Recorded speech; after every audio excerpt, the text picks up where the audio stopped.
قرآن مجید فرقان حمید میں اللہ رب العالمین جل جلالہ نے سیدنا ابراہیم علیہ السلام کی قربانی کو، سیدنا ابراہیم علیہ السلام کے تعمیرات کعبہ کے کردار کو انتہائی خوبصورت الفاظ میں اجاگر کیا۔ حضرت ابراہیم علیہ السلام اور حضرت بی بی سارہ رضی اللہ تعالی عنہا شادی کے بعد ایک طویل وقت گزر گیا، اللہ کی بارگاہ سے مناجات کرتے ہوئے، اللہ کی بارگاہ سے دعائیں مانگتے ہوئے، لیکن ابھی شاید نصیب میں تاخیر تھی کہ حضرت ابراہیم علیہ السلام کے گھر میں اولاد نہ آ سکی۔ ایک مرتبہ حضرت بی بی سارہ نے حضرت ابراہیم علیہ السلام کو یہ مشورہ دیا کہ اگر اللہ رب العالمین نے میرے وطن سے آپ کو اولاد عطا نہیں فرمائی تو پھر آپ حضرت ہاجرہ کے ساتھ نکاح کر لیں، ہو سکتا ہے کہ رب ذوالجلال یہاں سے اولاد عطا فرما دے۔ حضرت ابراہیم علیہ السلام اور حضرت بی بی ہاجرہ نے نکاح کر لیا۔ نکاح کے کچھ عرصے کے بعد اللہ رب العالمین نے حضرت اسماعیل علیہ السلام کی صورت میں ایک پیارے سے بیٹے سے نوازا۔ اگرچہ اس نکاح کی اور اس شادی کی اجازت حضرت بی بی سارہ نے خود دی تھی، لیکن اس کے باوجود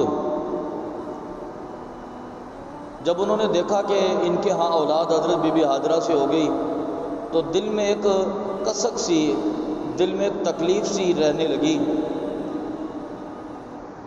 کہ اللہ رب العالمین نے مجھے اولاد سے نہیں نوازا اور انہیں اولاد سے نواز دیا، ان کا بیٹا ہے گھر میں۔ تو اللہ رب العالمین کے حکم سے حضرت ابراہیم علیہ السلام نے اپنی زوجہ حضرت بی بی ہاجرہ کو اور حضرت اسماعیل علیہ السلام کو مکہ شریف میں چھوڑا، جس کے بارے میں قرآن پاک میں آتا ہے کہ بواد غیر ذی زرع، کہ ایسی وادی میں کہ جہاں پر کچھ پیدا نہیں ہوتا تھا۔ اور ہے کمال کی بات، جب حضرت ابراہیم علیہ السلام اپنی زوجہ کو چھوڑ کر آنے لگے نا، انہوں نے پوچھا کہ اے ابراہیم، آپ ہمیں یہاں پر کیوں چھوڑ کے جا رہے ہیں؟ کیا آپ کی خواہش ہے یا اللہ کا حکم ہے؟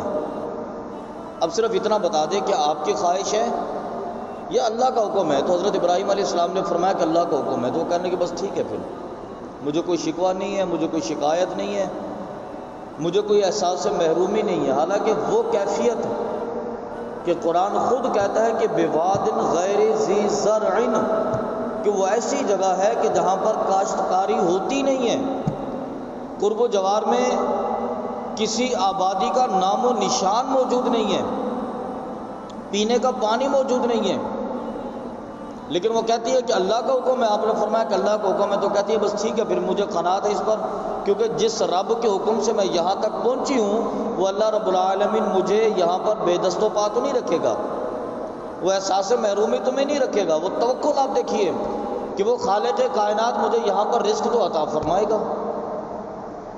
یہ ان کا اللہ رب العالمین کی ذات پر توکل تھا۔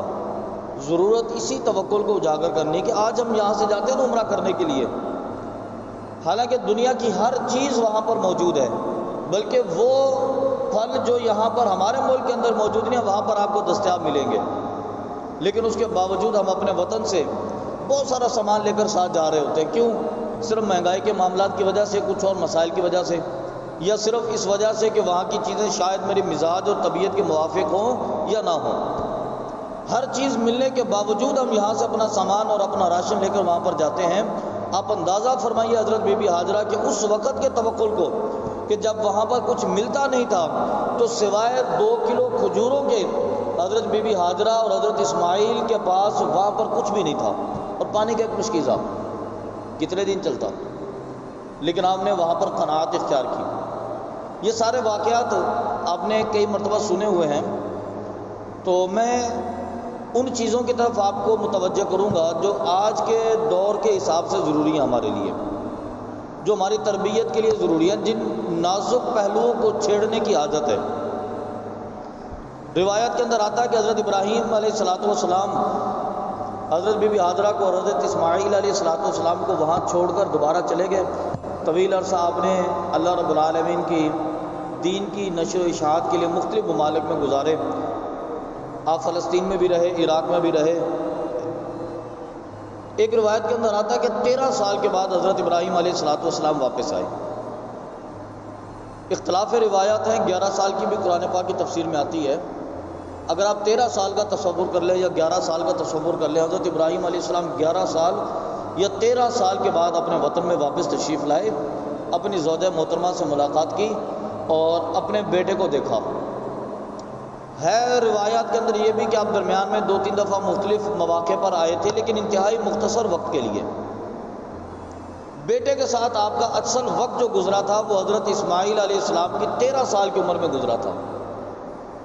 13 سال تک بچہ ماشاءاللہ بڑا اچھا خاصا ہو جاتا ہے۔ قرآن پاک نے اس کو ذکر کیا، فلما بالغ معه سعیا، کہ جب وہ بیٹا ابراہیم علیہ السلام کے برابر دوڑنے کے لائق ہو گیا، آپ کے ساتھ بھاگنے کے قابل ہو گیا۔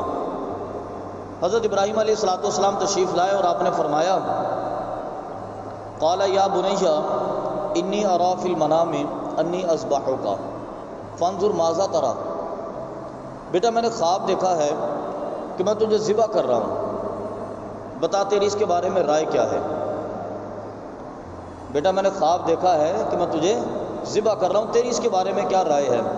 آج کے دور کی اولاد کو بھی دیکھ لیجئے، والد ساری زندگی کما کر اولاد کی تربیت اور پرورش کرنے میں گزار دیتا ہے، اور بیٹا کہتا ہے کہ ابا جان آپ نے میرے لیے کیا کیا ہے۔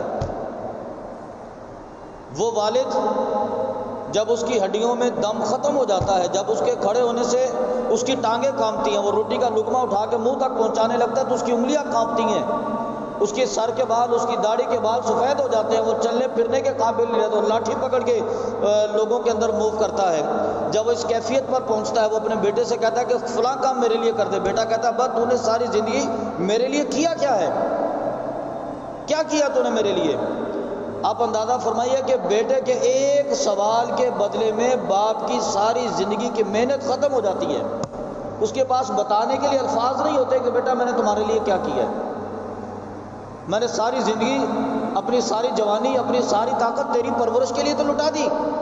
لیکن بیٹا کہتا ہے کہ نہیں ابا جان آپ نے کیا کیا، آپ سویرے اٹھ کے گھر سے چلے جاتے تھے، شام کو گھر میں آتے تھے، میں جب کپڑے خراب کر لیتا تھا میری امی میرے کپڑے دھوتی تھی، میری امی مجھے نہلاتی تھی، میری امی میرا کنگھا کرتی تھی، میری امی سرما ڈالتی تھی آنکھوں میں، میری امی مجھے باہر معاشرے کے اندر نکالتی تھی لوگوں میں موومنٹ کرنے کے لیے، روٹی تو میری امی مجھے پکا کر دیتی تھی، بیگ تو میری امی میرا تیار کیا کرتی تھی، اسکول تو میری امی چھوڑ کے آتی تھی، اسکول سے لینا تو میری امی کی ذمہ داری تھی، مدرسے بھیجنا میری امی کی ذمہ داری تھی، مدرسے سے واپس لینا میری امی کی ذمہ داری تھی، پارک میں جاتا تھا پیچھے میری امی جا کر مجھے دیکھا کرتی تھی، میں جب شام کو گھر میں آیا کرتا تھا ہاتھ منہ تو میری ماں دھلاتی تھی۔ آپ نے میرے لیے کیا کیا ہے، کیا کیا آپ نے ساری زندگی؟ سویرے اٹھ کے چلے جاتے تھے، شام کو گھر آ جاتے تھے، بس۔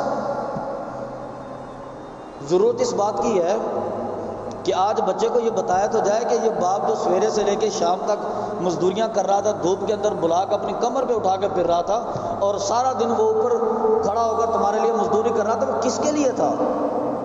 یہ جو تم اسکول جاتے تھے کس کے پیسوں سے جاتے تھے؟ یہ جو اچھا خوبصورت لباس پہنتے تھے کس کی محنت تھی اس کے پیچھے؟ یہ جو تمہیں خوبصورت تعلیم دے کر ایک باوقار انسان بنا کر اچھی پوسٹ پر آفیسر بنا کر معاشرے میں بٹھایا، اس کے پیچھے سٹرگل کس کی تھی، محنت کس کی تھی اس کے پیچھے؟ یہ جو تم اپنے دوستوں کے ساتھ پارکوں میں کھیلنے جاتے تھے واپس آتے تھے، اس کے پیچھے طاقت کس کی تھی، سیکیورٹی کس کی تھی؟ یہ بتانے کی عادت ہے نا۔ اور یہ بتائے گا کون بچے کو؟ یہ بچے کو ماں بتائے گی۔ یہ بچے کو کون بتائے گا؟ بچے کو ماں بتائے گی۔ لیکن ہمارے ہاں المیہ یہ ہوتا ہے کہ ہم ہر چیز کو غلط موقع پر ڈیل کرتے ہیں۔ ہم یہ ساری کہانیاں اپنی بیوی کو بتا رہے ہوتے ہیں کہ میرے بیٹے کے دل میں میری محبت پیدا کرو، میرے بیٹے کو میری قربانیاں بتاؤ، میرے بیٹے کو میری یہ چیز بتاؤ، میرے بیٹے کو میری یہ چیز بتاؤ۔ بیوی کو بتانے کی عادت نہیں ہے، یہ چیزیں آپ اپنی بیٹی کو بتائیے، یہ چیزیں آپ اپنی بہن کو بتائیے، یہ چیزیں آپ اپنے گھر کی عورت کو سمجھائیے۔ تاکہ جب وہ اپنے گھر کے اندر جائے تو اولاد کی اچھی تربیت کر سکے، معاشرے کو اچھی ماں دستیاب ہو سکے، معاشرے کو اچھی والدہ میسر آ سکے. یا آپ اپنی بیٹی کو بتائیے اس کی تربیت میں. لیکن ہمارے یہاں تربیت کا مزاج خراب ہو گیا آج کل. گزشتہ ادوار میں ایسا ہوتا تھا کہ اگر تربیت ہوتی تھی والدین کی تو اس کے اندر کسی کو اعتراض کرنے کی گنجائش نہیں ہوتی تھی. اگر بچہ باہر پھرتے چلتے اگر کسی نے اس کو ایک دو تھپڑ لگا دیے نا تو بچہ گھر میں آ کے ڈر کے مارے نہیں بتاتا کہ مجھے فلاں انکل نے مارا ہے. کیوں؟ اس لیے کہ ابو سب سے پہلے تو مجھ سے پوچھیں کہ بیٹا خام خواہ میں تو نہیں مارا نا، تم نے کوئی غلطی کی ہوگی، کچھ تو کیا ہوگا جو تمہیں مارا ہے، ویسے تو نہیں پکڑ کے مار دیا. لیکن آج ہمارے معاشرے کے اندر یہ ہو گیا کہ اگر بچے کی غلطی ہو بھی صحیح، ہم پھر بھی جا کے فلاں سے لڑ پڑتے ہیں کہ تمہاری جرت کیسے ہوئی میرے بیٹے کو مارنے کی، میرے بیٹے کو سمجھانے کی، میرے بیٹے کو پکڑنے کی مجال کیسے ہوئی تمہاری. ہم نے معاشرے میں تربیت کا ماحول خراب کر دیا. بیٹی بیاہ کر جب اپنے گھر کے لیے جاتی ہے تو گزشتہ ادوار میں ایسا ہوتا تھا، ہم اس کو کہتے تھے بیٹا وہ تمہارا گھر ہے، تم گئی ہو وہاں پر، تمہارا جنازہ وہاں سے نکلے گا.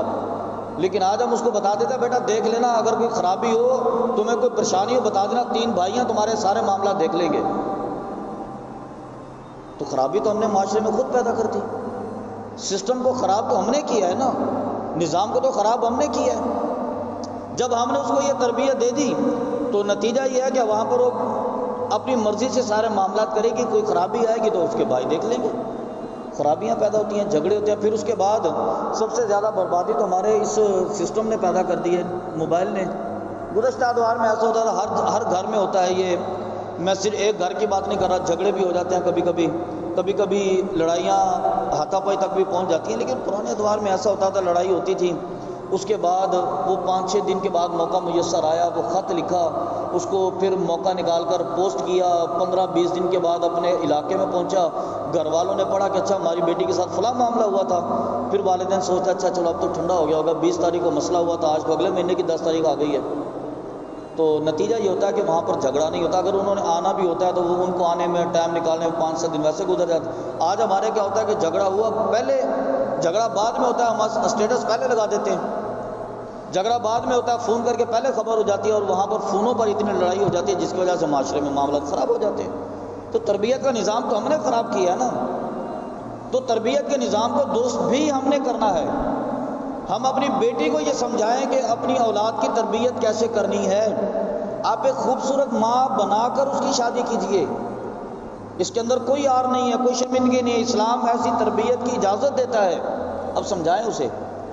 حضرت اسماعیل علیہ السلام جب 13 سال کے ہوئے، حضرت ابراہیم علیہ السلام فلسطین سے واپس آئے اور آ کر آپ نے کہا کہ یا بنیشا انی ارا فی المنام انی اذبحک، اے بیٹے میں نے خواب دیکھا ہے کہ میں تجھے ذبح کر رہا ہوں. حضرت اسماعیل علیہ السلام نے یہ نہیں کہا کہ ابا جان آپ تو اس وادی میں ہمیں چھوڑ کر چلے گئے تھے، آپ نے پلٹ کے خبر تک نہیں لی. میں اور میری ماں بھوکے پیاسے تڑپتے رہے، کھانے کے لیے ہمیں کچھ میسر نہیں تھا، اور آج آپ آ کر ہمیں بتاتے ہیں کہ میں نے اللہ کے خواب کی تعمیل کرنی ہے، اللہ کے حکم کی تعمیل کرنی ہے. نہیں، وہ کہتے ہیں کہ یا ابتی فعل ما تؤمر، ابا جان آپ وہ کیجئے جو آپ کو اللہ نے حکم دیا ہے. کیونکہ تربیت پیچھے ماں کی تھی، تربیت ماں کی تھی. اس نے بتایا تھا کہ بیٹا تمہارے والد ہیں وہ اللہ رب العالمین کے نبی ہیں، اور اللہ کے نبی کا خواب بھی اللہ کا حکم ہوتا ہے. تربیت ماں کی تھی پیچھے. آج ہمارے پاس بڑا ایک آسان سا جواب ہوتا ہے، ہم کسی کو کہہ دیتے ہیں دیکھیں جی عورت تو ناقص العقل ہے، کچھ نہیں کر سکتی. اگر عورت کچھ نہیں کر سکتی نا تو اسلام بچے کی تربیت کی سب سے پہلی درسگاہ ماں کی گود کو نہ بناتا. اگر عورت ناقص العقل ہوتی، وہ ناقص العقل جو کہا تھا وہ مزاج کچھ اور تھا شریعت کا، جہاں پر کہا تھا وہ گواہی کے بارے میں، دوسری چیزوں کے بارے میں، شریعت کی تکمیل کے بارے میں، نبوت کے بارے میں باتیں ہوئی تھی. ہم نے اس کو اپنے مزاج کے مطابق لے لیا. نہیں جی عورت تو ناقص العقل ہے، میں مشورہ ہی نہیں کروں گا اس کے ساتھ. ہم نے اپنے مزاج کے مطابق لے لیا. اگر کسی نے مشورہ کر لیا تو ہم نے اس کو رنگ مرید کا خطاب بھی دے دیا ماشاءاللہ سے. ہم ہر چیز کو اپنے مزاج کے مطابق پرکھتے ہیں. اگر عورت اتنی ناقص العقل ہوتی تو بچے کی سب سے پہلی درسگاہ یہ ناقص عورت نہ ہوتی. اسلام بچے کی تربیت کو خراب نہیں کرتا، لیکن اسلام نے سب سے پہلی درسگاہ عورت کو قرار دیا ہے، تو اس کا مطلب ہے کہ عورت کے اندر تربیت کرنے کا مادہ موجود ہے، وہ پرورش کر سکتی ہے. صرف ضرورت اس کی سہولت کو اجاگر کرنے کی ہے، اس کے اندر یہ شعور اجاگر کرنے کی ہے اس کو یہ بتانے کیا کہ مرد کے شانہ بشانہ جو تو نے کام کرنا ہے نا، اس کا مطلب یہ نہیں ہے کہ تو باہر نکل جائے دوپٹہ لے کر۔ مرد کے شانہ بشانہ کام کرنے کا مقصد یہ ہے کہ خوبصورت گھر کو پروان چڑھانے کے لیے مرد جب گھر سے کام کرنے کے لیے نکلے تو اس کے گھر کو خوبصورت تربیت سے تو نے نوازنا ہے۔ اب اس کو بتائیے، آپ تربیت کا انداز اس کا تبدیل کر دیجئے، اس کے مقاصد اس کے ذہن میں اجاگر کیجئے کہ اللہ رب العالمین نے آپ کو اس لیے رکھا تھا، تو نتیجہ یہ ہوگا کہ ہمارے گھر بھی خوبصورت ہو جائیں گے۔ حضرت بی بی فاطمہ تو زہرا کا کردار آپ کے سامنے، حضرت بی بی عائشہ تو صدیقہ کا کردار آپ کے سامنے، حضرت بی بی خدیجہ الکبریٰ کا کردار آپ کے سامنے ہے، آقا علیہ الصلوۃ والسلام کی صحابیات کا کردار آپ کے سامنے ہے۔ یہ سارے عظیم الشان صحابہ کرام جن کا نام تاریخ کے اندر آج ہم گردانتے ہیں، فاروق اعظم، حضرت ابوبکر صدیق، حضرت عمر فاروق، حضرت عثمان غنی، مولا کائنات، یہ سارے کے سارے عورت کی گود سے تربیت پا کر یہاں تک پہنچے تھے نا۔ آج ہم جس بڑے سے بڑے ہیرو کا نام لے لیں، آج ہم جس بڑے سے بڑے بادشاہ کا نام لے لیں، جس بڑے سے بڑے جج کا نام لے لیں، وہ سارے کے سارے عورت کی گود سے تربیت پا کے نکلے تھے نا۔ ان کے لیے کوئی نیچرل سے ہٹ کر سسٹم تو نہیں بنایا گیا تھا۔ تو جب ان کے لیے سارا سسٹم تھا تو ہم اپنی عورت کو یہ کیوں نہیں سکھاتے؟ ضرورت تو اس عمر کی ہے۔ حضرت ابراہیم علیہ السلام 13 سال کے بعد جب گھر میں آتے ہیں، وہ شیرخوار بچہ جو ابھی بول بھی نہیں سکتا تھا، اس کی عمر صرف اتنی تھی کہ وہ جب روئے تو صرف ایڑیاں زمین پر مار سکتا تھا، چل بھی نہیں سکتا تھا، بیٹھ بھی نہیں سکتا تھا۔ حضرت ابراہیم علیہ السلام بواد غیر ذی زرع، ایسی جگہ پر چھوڑ کر گئے جہاں پر کچھ بھی پیدا نہیں ہوتا تھا۔ 13 سال بعد واپس آتے اور کہتے ہیں کہ بیٹا میں نے خواب دیکھا کہ میں تجھے ذبح کر رہا ہوں، تو کہتا ہے یا ابت افعل ما تؤمر، ابا جان جو اللہ نے آپ کو حکم دیا وہ پورا کیجیے۔ یہ تربیت تھی ماں کی۔ تو ماں کی تربیت کی حاجت ہے نا آج کے دور میں۔ حضرت ابراہیم علیہ السلام اپنے پیارے بیٹے کو لے کر چلے، اختصار سے میں عرض کرتا ہوں، باقی سارا واقعہ بھی آپ کے ذہن میں ہے، اس واقعے کو ذہن میں ازبر کر لیجئے۔ حضرت ابراہیم علیہ السلام جب اپنے بیٹے کو لے کر چلے تو سب سے پہلے شیطان حضرت بی بی ہاجرہ کے پاس آیا۔ عورت کمزور پہلو ہے نا یہاں پر، تو جو شریعت کی کمزوریاں بتائی ہیں وہ بھی اپنی جگہ۔ آپ کو پتہ ہے آپ کے والد، آپ کے شوہر اور آپ کا بیٹا کہاں پر گئے ہیں؟ تو انہوں نے کہا ہاں وہ اپنے ایک دوست کی دعوت پر گئے ہیں۔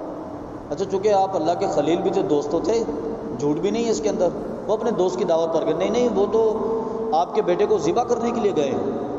آپ نے فرمایا اچھا ذبح کرنے کے لیے بیٹے کو؟ تو شیطان نے دیکھا کہ میرا وار کارگر ہے، اس نے کہا ہاں آپ کے بیٹے کو ذبح، یہ کیسے ہو سکتا ہے کہ والد اپنے بیٹے کو ذبح کرے؟ اس نے کہا وہ حضرت ابراہیم علیہ السلام سمجھتے ہیں کہ یہ اللہ کا حکم ہے، انہوں نے خواب دیکھا کہ میں اپنے بیٹے کو ذبح کر رہا ہوں، وہ اللہ کا حکم سمجھتے ہیں۔ آپ نے فرمایا اچھا ٹھیک ہے، اللہ کا حکم ہے تو پھر میں کون ہوتی ہوں اس کے اندر مداخلت کرنے والی؟ اللہ کا حکم ہے نا، میں کون ہوتی ہوں اس کے اندر مداخلت کرنے والی؟ بیٹا اللہ نے دیا تھا، اللہ نے لے لیا، مسئلہ ختم ہو گیا۔ اب یہاں پر شیطان اپنے پہلو سے حملہ نہیں کر سکا، اس لیے کہ اس عورت کی تربیت کی ہوئی تھی، اس کی تربیت شریعت کے اصولوں کے مطابق کی ہوئی تھی، شیطان کا حملہ ناقص ہو گیا۔ حضرت ابراہیم علیہ السلام کے پاس بھی آئے کہ یہ آپ کیا کر رہے ہیں، اللہ رب العالمین کا حکم ایسے ہوتا ہے؟ آپ نے فرمایا کیسے ہی ہوتا ہے۔ حضرت اسماعیل علیہ السلام کے پاس گئے، حضرت اسماعیل علیہ السلام نے بھی یہی فرمایا کہ اللہ کا حکم ہے تو ٹھیک ہے، میں کون ہوتا ہے اس کے اندر مداخلت کرنے والا، میرے والد بہتر سمجھتے ہیں۔ الغرض کے حضرت ابراہیم علیہ السلام نے اس قربانی کو اپنی طرف سے مکمل کر دیا، اور وہ اللہ کی مہربانی تھی، اللہ کی کرم نوازی تھی کہ اللہ رب العالمین نے حضرت اسماعیل علیہ السلام کی جگہ وہاں پر دمبا رکھ دیا۔ حضرت ابراہیم علیہ السلام نے اپنی ذمہ داری شریعت کے اصولوں پر چلتے ہوئے مکمل فرمائی۔ پھر اس کے بعد آپ دیکھیے، چونکہ یہ قربانی چلتے چلتے عرب کے اندر پہنچی اور ہمیں تو وہاں سے ملی ہے نا، تو عرب کا جو دستور تھا، قرآن مجید فرقان حمید نے اس کے مطابق گفتگو کی۔ عرب کا دستور تھا کہ وہ لوگ، یہ اسلام کی آمد سے قبل کی بات ہے، قربانی تو کرتے تھے، لیکن قربانی کا سٹائل ان کا بھی یہ ہو چکا تھا کہ وہ قربانی کرتے ہوئے اس کا جو خون نکلتا تھا نا جانور کا، اس خون کو لاتے اور لا کر خانہ کعبہ کی دیوار پر ملا کرتے تھے، اور وہ جو گوشت ہوتا تھا قربانی کا، وہ گوشت لا کر اپنے بتوں کے قدموں میں رکھا کرتے تھے کہ اللہ رب العالمین اسے قبول فرمائے یا ہمارے معبود سے قبول ہو، جو بھی مقصد ہوتا تھا ان کا۔ اللہ رب العالمین جل جلالہ نے ان کے اس ارادے پر فرمایا کہ لن ینال اللہ لحومها ولا دماؤها، فرمایا کہ تمہارا یہ خون اللہ کی بارگاہ میں تھوڑی پہنچتا ہے، تمہارا یہ گوشت اللہ کی بارگاہ میں تھوڑی پہنچتا ہے، اس کا تو اس سے کوئی تعلق نہیں ہے. وَلَٰكِن يَنَالُ التَّقْوَىٰ، لیکن فرمایا کہ تمہارا تقویٰ اللہ کی بارگاہ میں پہنچتا ہے. وہ جو دل کا ارادہ ہے نا یہ پہنچتا ہے. نبی کریم صلی اللہ علیہ وسلم نے 3 مرتبہ اشارہ کیا. آپ نے فرمایا التقویٰ ہا ہونا، التقویٰ ہا ہونا، التقویٰ ہا ہونا. آپ نے فرمایا تقویٰ تو یہاں پر ہوتا ہے. یہ فرمان مصطفیٰ در حقیقت تمہیں یہ سمجھانے کے لیے تھا کہ جب تم جانور خریدنے کے لیے بازار میں پہنچو تو جانور کی قیمت معلوم ہوتے ہی سب سے پہلے دل کی طرف بھی توجہ کر لینا. تمہارا دل کیا چاہتا ہے اس کو دیکھ لینا ایک دفعہ. جانور کو گھر میں لاؤ، اس کو پالو، اس کے گھاس پانی کا انتظام کرو، تو التقویٰ ہونا فرمایا کہ یہاں پر بھی نظر ہونی چاہیے تمہاری. اور فرمایا کہ کل جب تم قربانی کرنے کے لیے جانور کو لٹا دو نا اور اس کے گوشت کے تقسیم کرنے کی باری آئے تو پھر بھی تم یہاں پہ نظر ڈال لینا ذرا کہ تم نے قربانی کی کس لیے تھی، قربانی کرنے کا مقصد کیا تھا تمہارا. آج تو ہمارے معاشرے کے اندر یہ دستور چل پڑا ہے نا کہ ہم ڈیپ فریزر عید سے پہلے خرید لیتے ہیں، مارکیٹ کے اندر بڑا رش ہو جاتا ہے ان چکروں میں. جانور پورے کا پورا ذبح کیا، فریج کے اندر رکھ لیا. میں اس کا اعتراض نہیں کر رہا، قربانی تب بھی جائز ہے، ہو جاتی ہے، لیکن ہم تو اب حالت جنگ میں ہیں. حالت جنگ کا مطلب یہ بھی نہیں ہوتا کہ آپ کو اوپر سے میزائل گزرتے ہوئے نظر آئیں یا فائرنگ ہوتی نظر آئے. حالت ہم بھوک کی حالت جنگ میں اس وقت. ہماری کیفیت یہ ہو گئی ہے کہ لوگ روٹی کے لیے لڑ رہے ہیں، روٹی کے لیے ترس رہے ہیں. تو آج جب ہم قربانی کریں تو ہم التقویٰ ہا ہونا کی طرف دیکھیں. آج ہم تصور کریں کہ اللہ رب العالمین جل جلالہ نے مجھ پر جو کرم کیا ہے کہ میں قربانی کرنے کے لائق ہوا ہوں. آپ یاد رکھیے قربانی وہی کرتا ہے جو پورا سال گوشت خریدنے کی صحت رکھتا ہے، کیونکہ اس کے بعد ماشاءاللہ اللہ کی طرف سے فضل ہوتا ہے تو وہ قربانی کرنے کا اہل بھی ہوتا ہے، قربانی کرنے کے لائق بھی ہوتا ہے. آج آپ یاد رکھیں قربانی کرتے ہوئے دل میں ایک لمحے کے لیے تصور کر لیجئے گا جب آپ گوشت رکھنے لگیں کہ اللہ رب العالمین کی رضا کے لیے میں نے قربانی کی تھی. آج اللہ کے ان بندوں کے پیٹ میں لقمہ پہنچنا چاہیے جو پورا سال ایک ایک بوٹی کے لیے ترستے ہیں، جو پورا سال ایک ایک لقمے کے لیے ترستے ہیں. آپ تصور کر لیں کہ آج ہم ان کے لیے یہ سارا کام کریں گے. آپ اللہ رب العالمین کی مخلوق کو راضی کرنے کے لیے کر لیجئے، اللہ رب العالمین آپ کو راضی فرما دے گا. کیونکہ تقویٰ ہاؤنا سرکار نے فرمایا کہ تقویٰ تو یہاں پر ہے نا. آپ کچھ بھی کرنے لگیں، جب آپ جانور ذبح کریں، ذبح کرنے کے بعد گوشت تیار ہو جائے، کوئی بندہ گوشت لینے کے لیے آپ کے دروازے پر پہنچے نا، آپ اس کے لباس کو مت دیکھنا، اس کی گاڑی کو بھی مت دیکھنا، اس کے معاشرتی اسٹیٹس کو بھی مت دیکھنا. ہمارے ہاں یہ رواج چلا ہے کہ ہم قربانی گوشت اس کو دیتے ہیں جس کے گھر سے آنا ہوتا ہے.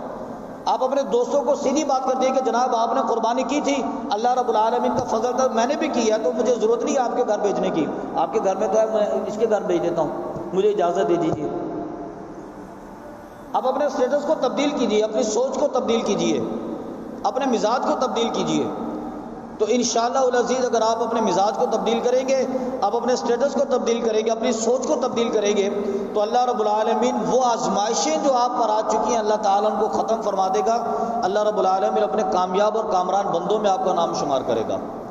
اللہ رب العالمین کی بارگاہ سے دعا ہے کہ اللہ تعالیٰ ہمیں قربانی کے مقاصد تک پہنچنے کی توفیق دے، قربانی کی روح تک پہنچنے کی توفیق دے، قربانی کی گہرائی میں اترنے کی توفیق دے. یہ وہ قربانی ہے جو ہم نے دنیا میں کسی کو دکھانے کے لیے نہیں کی، یہ وہ قربانی ہے جو ہم نے حضرت ابراہیم علیہ السلام کی سنت کی تکمیل کے لیے کی ہے. یہ وہ قربانی ہے جو ہم نے نبی کریم صلی اللہ علیہ وسلم کی سنت کی تکمیل کے لیے کی ہے. یہ وہ قربانی ہے جو ہم نے آقا علیہ الصلوۃ والسلام کے صحابہ کے نقش قدم پر چلنے کے لیے کی ہے. تو اس قربانی کو ویسا بنا دیجیے جیسا اللہ کے انبیاء نے بنایا تھا. اللہ کی بارگاہ سے دعا ہے کہ اللہ رب العالمین ہماری قربانیوں کو اپنی بارگاہ میں قبول فرمائے اور ان قربانیوں کے صدقے اللہ تعالیٰ ہمیں ان مشکل حالات سے نکالے. ہمارے وطن عزیز پر اللہ تعالیٰ اپنی رحمت نازل فرمائے اور اللہ رب العالمین ہمیں مل جل کر اتفاق کے ساتھ محبت کے ساتھ رہنے کی توفیق عطا فرمائے.